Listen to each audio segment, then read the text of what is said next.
For today's video, we have gotten our hands on the all-new 2019 Toyota Avalon, so we can do a complete review on this model. The last video we had was more of a first drive, and in this video we have all of our usual detailed comparisons, 0 to 60 times, etc. You can think of the Avalon as an extension of the Camry, not just in terms of overall pricing, but also feature content on the inside and overall size in the cabin as well. This starts at $35,500, basically where the Camry leaves off. The Avalon plays in kind of a tricky segment in America. This is theoretically a full-size mainstream sedan, so this would logically compete with things like the Chrysler 300, certain models from Buick, and of course the Kia Cadenza. This segment has shrunk a little bit over time. We no longer have a Hyundai Azera, and because the average mid-size family sedan in America has been growing and growing over the years, the size difference between something like a Camry or a Honda Accord is actually not that big versus the Avalon. The first generations of Avalon were the Japanese alternative to the softly sprung and larger American sedans. But over time, Toyota decided that because of the changing demographics in this segment, they should make the Avalon a little bit sportier. And that alienated some of the customers with the last generation Avalon. So for this generation, they've decided to give the car kind of a split personality. We have the XLE and the Limited trims, which are trying to be that more comfortable, larger sedan for people that want one. And then we have trims like this XSE and the Touring trim, which are trying to be the sportier Avalon, sort of a continuation of what we saw in the last generation Avalon. As you'd expect from a range-topping sedan in the Toyota lineup, we have a lot of standard feature content. So we have full LED headlamps, standard in all models, although they do change a little bit based on the trim that you get. We also have a radar sensor right there behind the Toyota logo because this has Toyota Safety Sense as a standard feature. Toyota Safety Sense is their all-encompassing active safety package. I'll pop what it contains over there on the side of your screen. The big takeaways are that we have autonomous braking and radar adaptive cruise control on all models of the Avalon. It is no longer an option like it was in years before.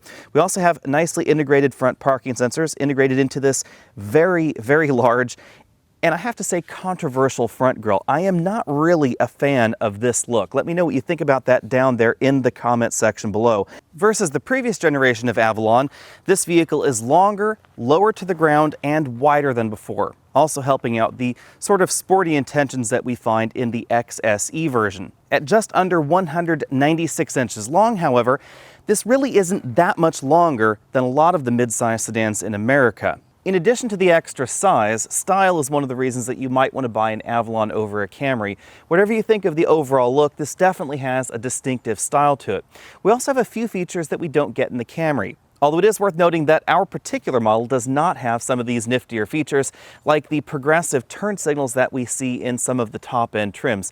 In those models, this section right here would progress as this section blinked right here. I'll go ahead and pop in an overlay so you can see what that looks like. I was able to drive those at the launch event, but for some reason this XSE trim does not have that particular option. As before, there are two engines under this hood, but they've been significantly reworked for the 2019 model year. We find a 3.5-liter direct injection V6 engine producing 301 horsepower in the base model, and that's what we're looking at right here in this XSE trim. Power is sent to the front wheels only via a standard 8-speed automatic transmission. Unfortunately, all-wheel drive is still not available in the Avalon. From there, you can move up into a 2.5-liter hybrid system that produces 215 horsepower, and that will set you back about $1,000.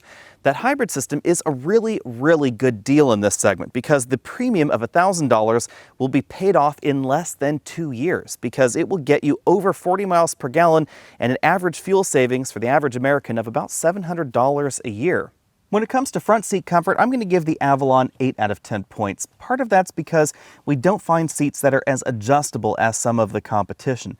We don't have a 4-way adjustable lumbar support, we don't have extending thigh cushions or inflatable side bolsters, and those are features that you could find in vehicles that would logically compete with the Avalon. We do, however, have a decent seating position and a steering column with a large range of motion. Headroom is a little bit more limited than some of the upright vehicles in the segment, like the Chrysler 300 or Dodge Charger, which you could logically compare with the Avalon. Today we are driving the model with the moonroof, and that does reduce headroom just a little bit, so be sure and keep that in mind. Moving to the back, we definitely find more legroom than you'll find in a Toyota Camry. We have about 2.5 inches more combined legroom, which is front row plus second row. But interestingly enough, we actually find a little bit less legroom than we find in the all-new Honda Accord or actually the Kia Cadenza. That's because although Toyota made the Avalon larger than a Camry, it's not an enormous difference between the two vehicles. Headroom is just about as limited as it is in most new sedans in America. If I sit back in this seat, my hair is definitely brushing the ceiling, and I really only have about a 1/4 inch between my head and the ceiling itself.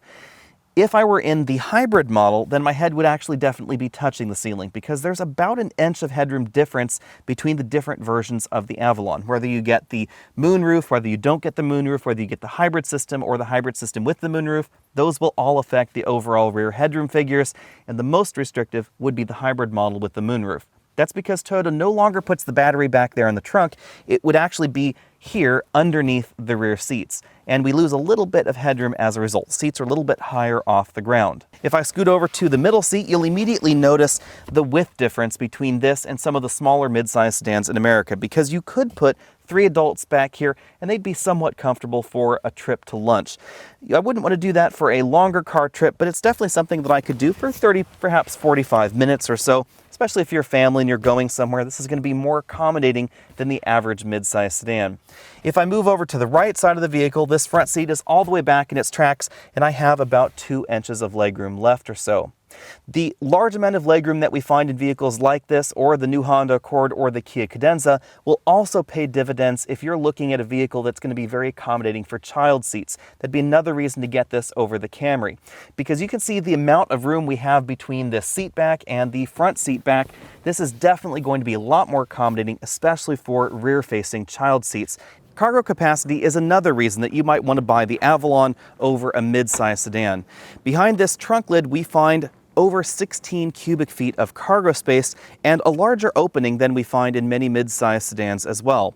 Because the Avalon is wider than it was before, the trunk opening itself is a little bit wider, and the overall cargo area is definitely accommodating for larger and longer items like golf clubs, strollers, that sort of thing. You can fit a large number of 22-inch roller bags in there. You can see you can push that all the way back there to the back of the rear seats. But this trunk is still not as deep as some of the Nissan trunks that we see, so you cannot keep a bag in this upright position and still close the trunk lid. Now, if we lift up the cargo area load floor, we actually find a spare tire under there, including a ability to put probably a full-size spare tire if you wanted to get one aftermarket. That's something that we aren't seeing in all the mid-size sedans in America, so another reason that you might want to buy this over one of them.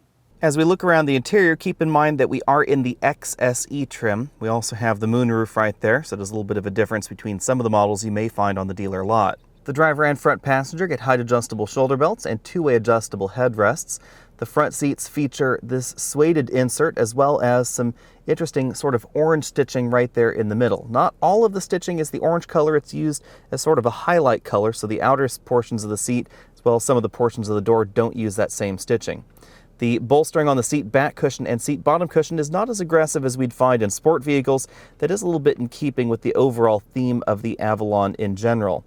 When we move over to the front doors, we find the same sort of materials going on that we saw on those back doors before. We have injection molded soft touch plastics up top, that suede section in the middle, soft touch stitched armrest pieces, and then the bottom of the door is made from more durable hard plastics. Moving from the doors on over to the dashboard, we find a continuation of the trim that we saw over there on the doors. We have a soft touch injection molded upper dashboard, JBL speakers right there on the A-pillar in our particular model, stitched materials lower on the dashboard right there to give it more of a premium feel. The trim does change based on the model that you're in, whether you're in the XSE, XLE, etc. In this vehicle, it is sort of a knurled metal type pattern right there, although it's actually not metal trim. We do have a chrome band that runs the length of that passenger side of the dashboard and then integrates with the air vent right over there on the right side. The glove compartment is a slot style glove compartment. I was able to fit a tablet computer in there, but it just barely fits, so some of the larger models may not be accommodated. In the middle of the dashboard, we find a standard 9-inch color touchscreen LCD infotainment system. And we also find one of the biggest changes, not just for the Avalon, but for Toyota in general, which is the inclusion of Apple CarPlay in this software. Now, it's worth noting that we don't see Android Auto yet. Toyota claims it's due to privacy concerns, although we don't really have any detail on exactly what they're talking about. There was some discussion around Google collecting certain vehicle data. They've denied whether they collect that or not, but Toyota has said that it's privacy concerns for some reason. We do find Amazon Alexa integration in this vehicle if you aren't using an Apple device. That could be something that may help mitigate some of those features for you. Depending on the version of the system that you buy, the system may also include factory navigation. We have our start-stop button right over here on the left side, 2 air vents right there underneath the infotainment screen, dual zone automatic climate control. We find the buttons for the heated seats right here inside this area. If you had the option of the ventilated seats, then you'd find the button for that there as well. Continuing down from there, if I put my foot on the brake pedal and pull this shifter away, we have a storage cubby right there with a wireless charging mat. It is a little bit difficult to see on the camera. And then you can slide that cover over that area, and it really does hide things quite well. So if you're interested in leaving, for instance, your smartphone in the vehicle and having it not visible to passersby, that is a good option. This is also nicely padded, which is kind of a nice touch. So if you put keys or other jangly items on there, they're not going to jangle around like they would on a hard plastic area in a vehicle. Behind that, we have 2 very large cup holders. They're kind of interestingly shaped. So this one will accommodate squarer drinks. So for instance, if you had a box of coconut water, something like that, that's going to fit in there a little bit better. We have a large and deep round one there. I had no problem fitting large takeout drinks in them. We have a pretty typical Toyota key right here. It says Avalon right there on the back. Buttons for the trunk and unlock and unlock button. We have a pretty traditional console shifter that we see in other Toyota models. Drive is all the way back here, sport mode over to the left, manual up and down, pull towards the driver for the down. We then have our drive mode buttons behind that, eco, normal, and sport, an electric parking brake, and the auto brake hold button. Between the front seats, we find a padded center armrest. That button opens it up, flips to the back, and we find 2 storage tiers where you can put your smartphone, something like that, and then a very deep storage well there, as you can see. We have 2 USB charge-only ports. They do support a 2.1 amp charge, which is one of the higher ones. We then have an auxiliary input and a USB input for that infotainment system. Unlike some of the competition, we just have the 1 USB input for the infotainment system, although we do have 4 USB charge-only ports in this vehicle, which is a very nice touch, and they all support that faster charge level. Moving over to the instrument cluster, we have physical elements for the speedometer and tachometer, as well as engine temperature and fuel level. Everything else you'll find in the large LCD between them. The steering wheel is one of Toyota's newer round designs. We find the buttons that control that multifunction LCD over here on the left, along with volume up, down, and a voice command button. The mode button and track forward, backward are on the other side, along with the controls for the standard radar adaptive cruise control system. You enable and disable the lane keeping assistance system with that button right there, and then you adjust the following distance with the button above it. Since the XSE has sporty driving in mind, we find paddle shifters on the back of the steering wheel. We have up on the right side and then down on the left side of the wheel. Let's get our official testing numbers out of the way up front. The model that we're driving went 0 to 60 in 5.8 seconds. That's about 1/10 of a second slower than the Toyota Camry. That is to be expected, of course, because this is just a hair heavier than the Camry, even though it has basically the same engine and transmission, and it's actually very, very closely related to the Camry overall as well. If you get the hybrid version of the Avalon, then the acceleration figure drags out to 7.9 seconds because that vehicle has about 100 less horsepower. But that's still a relatively respectable 0 to 60 time for a vehicle that gets well over 40 miles per gallon. In our last test of the Toyota Camry hybrid, it got absolutely excellent fuel economy, and that really does translate all the way down here to the Avalon, because even though this is about 100 pounds heavier than that Camry, the bulk of the vehicle is really the same. In our 60 to 0 braking tests, this model was quite logically, again, just a little bit longer than the Camry at 117 feet, 60 miles an hour to 0. Do keep in mind that we are driving the XSE trim, and there is a slight change in tires between this and some of the other trims of Avalon. Shoppers that had bought several Avalons in the past, Avalon repeat shoppers, apparently were a little bit upset that the last generation Avalon was just a little bit too firm compared to some of those previous generations. It was no longer the Japanese interpretation of the soft American sedan. So for this generation of the Avalon, Toyota decided to go in two slightly different directions. We have again the model that we're driving here, which is the sportier version, and then we have the XLE and the limited versions, which are tuned just a little bit softer. However, if you were one of those people that was a little bit upset that the Avalon was no longer a Toyota Oldsmobile or a Toyota Buick, then I don't think this version of the Avalon is going to satisfy you, because even though they made those versions of the Avalon a little bit softer than the one that we're driving here, they're still not floaty-boaty like a classic American sedan. If that's the kind of ride that you're after, you actually don't have very many choices in America, because we really don't see vehicles that are softly sprung from Chrysler, from Ford, or from General Motors either. Something like a Chrysler 300 is going to ride just about as firmly as most versions of the Avalon, and so will something like a Ford Taurus actually. The obvious benefit to that is overall driving dynamics, because the Avalon does fairly well. Now, it doesn't handle as well as the Toyota Camry, I think. The Camry's overall tuning and the fact that it is a little bit lighter helps that model handle just a little bit better than this, but it still feels fairly confident. Now, we still have electric power steering, so the overall steering feel is fairly numb, but the steering is fairly accurate, and you can actually make this vehicle go around corners a little bit faster than you might have thought. In terms of overall ride, I'd actually say this is fairly good. I'm going to give this an A- as well, because even though this is firmer than the classic Toyota Avalon that some people wax poetic about, I think this is a very good balance of ride and handling in this vehicle. This doesn't feel sloppy in the corners, but it's also not going to knock your teeth out either. And some of the competition can get a little bit too firm in certain versions. A nice touch with the Avalon is that we do have an available adaptive suspension. Now, it's not standard in this vehicle, it is optional, and that is one of the differences between this and the Toyota Camry. The Camry does not get that adaptive suspension, but in a way that actually makes the Avalon a valid direct competitor to the Honda Accord, because the Accord does have an available adaptive suspension. Now, the adaptive suspension in the Avalon does not make it ultra soft like a previous generation Avalon.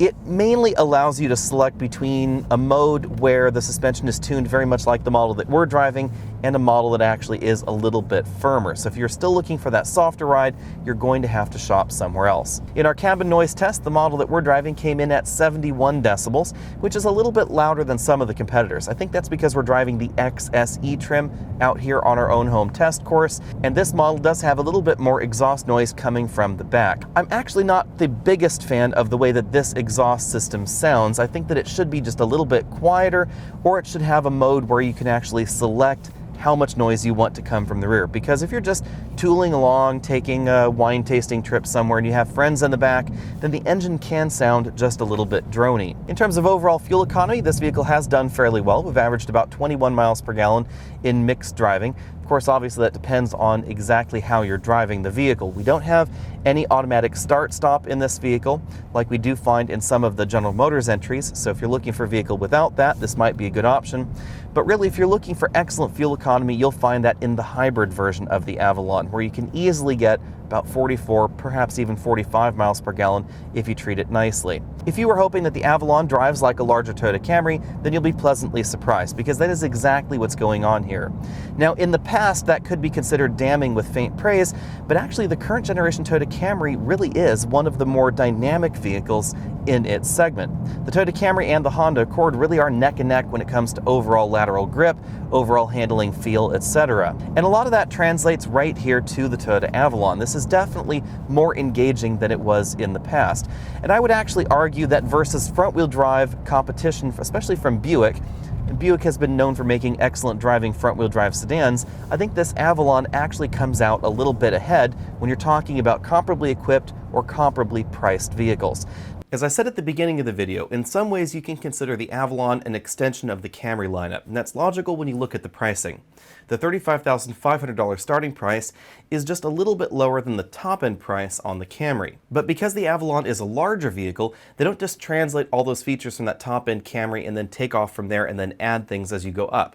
Instead, you actually have to give up a few features from the Camry in order to move into the Avalon and get that extra room inside. One of the most noticeable differences is that you won't get leather upholstery until you get on up to the limited trim.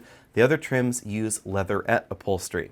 It's also worth noting that the top-end touring trim is not available with the hybrid engine, so if you want the adaptive suspension system, you won't find it in the hybrid model. Since we're already talking about the Camry, let's make that our first comparison. When you move on up from the top trim Camry XLE into the Avalon XLE, the Avalon is going to be about $1,000 less expensive or so, but you do give up the heads-up display, the moonroof, the leather interior, and a few other items.